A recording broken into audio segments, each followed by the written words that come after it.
नक्षत्राणि रूपम् अश्विनौ व्याप्तौ ॐ तत्संयोरावृणीमहे गातुं यज्ञाय शन्नो अस्तु द्विपदे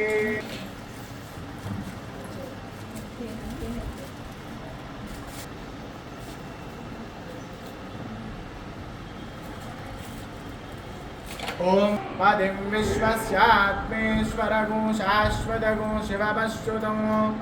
नारायणं महाज्ञेयो विश्वात्मानं परायण परं ब्रह्मतत्त्वं नारायणः परः नारायणपरोऽध्याता ज्ञानं नारायणश्च तत्सर्वो व्याप्य नारायणस्थितः अनन्तमव्ययो कविगो समुद्रेन्दो विश्वशम्भुवम् पद्मकोशप्रदेकाशवं हृदयं चाप्यधोमुखम् अम्भाति विश्वस्यायतनं महत् सन्ततं शिलाभिस्तुलम्भन सर्वं प्रतिष्ठितम्